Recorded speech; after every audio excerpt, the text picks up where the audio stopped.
नमस्कार. मितालीज किचनमध्ये आपल्या सगळ्यांचं खूप मनापासून स्वागत. आज आपण उपासाची शेंगदाण्याची आमटी कशी करायची ते बघणार आहोत. याआधी मी उपासाचे बटाटे वडे, उपासाची भाजणी, उपासाचे उकडीचे मोदक, रताळ्याची खीर, रताळ्याचे गुलाबजाम हेही व्हिडिओ अपलोड केलेले आहेत. याची लिंक मी डिस्क्रिप्शन बॉक्समध्ये दिलेली आहे. त्यावर क्लिक करून तुम्ही तेही व्हिडिओ बघू शकता. आज आपण जी शेंगदाण्याची आमटी बघणार आहोत ती माझ्या सासूबाईंच्या खास पद्धतीने. चला बघूया. आमटीची तयारी करूया. इथे मी अर्धी वाटी खोबरं घेतलंय, भाजलेल्या शेंगदाण्याचं कूट 1 वाटी, अर्धी वाटी दही घेतलंय. याच्याऐवजी 1 वाटी ताक घेतलं तरी चालेल. किसलेलं आलं 1 चमचा, 2 हिरव्या मिरच्या आणि थोडीशी कोथिंबीर. हे सगळं मिक्सरमध्ये बारीक करून घ्यायचे. फक्त काय करायचं, सगळ्यात आधी मिरच्या, आलं, खोबरं, कोथिंबीर हे आधी थोडंसं पाणी घालून बारीक वाटून घ्यायचं. हे बघा अगदी स्मूथ पेस्ट झालेली आहे. आता यामध्ये शेंगदाण्याचं कूट, दही घालायचं. या दह्याच्या वाटीनेच मी 1 वाटी पाणी घालते आणि हे परत मिक्सरमध्ये बारीक करून घ्यायचे.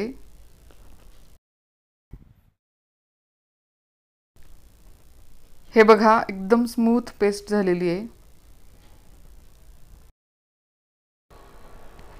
आता फोडणी करूया. कढईत 1 टेबलस्पून तूप घालूया. इथे मी तूप वापरले. उपासाला तुम्ही शेंगदाणा तेल खात असाल तर शेंगदाणा तेल वापरलं तरी चालेल. तूप गरम झालेलं आहे.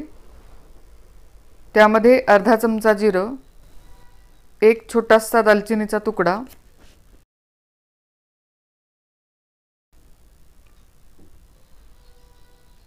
आणि शेंगदाणा खोबऱ्याची पेस्ट घालूया. असं फोडणीत आधी 1 चमचाच पेस्ट घालायची. मिक्स करून घ्यायचं.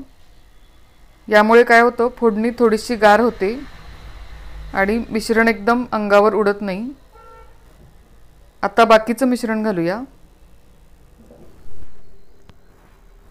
तुम्ही चॅनलवर नवीन असाल आणि अजून सबस्क्राईब केलेलं नसेल तर सबस्क्राईब करा आणि बेलवर क्लिक करा, म्हणजे मी नवीन व्हिडिओ अपलोड केला की तुम्हाला नोटिफिकेशन येईल. मिक्सरचं भांडं धुवून ते पाणी घातले.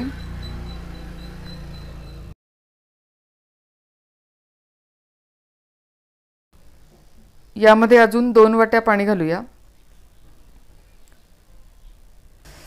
आमटीत आपल्याला हवं त्याप्रमाणे पाणी कमी जास्त घालू शकता. आता बाकीचं साहित्य घालूया. तिखट 1 चमचा, चवीनुसार मीठ, हे सैंधव मीठ आहे. याऐवजी तुम्ही साधं मीठही वापरू शकता. 2 आमसूलं घालायची. शेंगदाण्याची आमटी आहे त्यामुळे पित्त होऊ शकतं. आमटीत आमसूल घातल्यामुळे पित्त होत नाही आणि चवही छान येते. चिरलेला गूळ 2 चमचे. याऐवजी तुम्ही साखरही घालू शकता. आता छान उकळी येऊ द्यायची आहे. ही आमटी खूप जास्त वेळ उकळायची नाही, 5 मिनिटच उकळायची आहे. आमटी उकळलेली आहे. गॅस बंद करूया. तुम्हाला ही रेसिपी आवडल्यास लाईक करा आणि व्हिडिओ शेअर करायला विसरू नका. पुन्हा भेटूया अशाच टेस्टी रेसिपींसह. तोपर्यंत नमस्कार.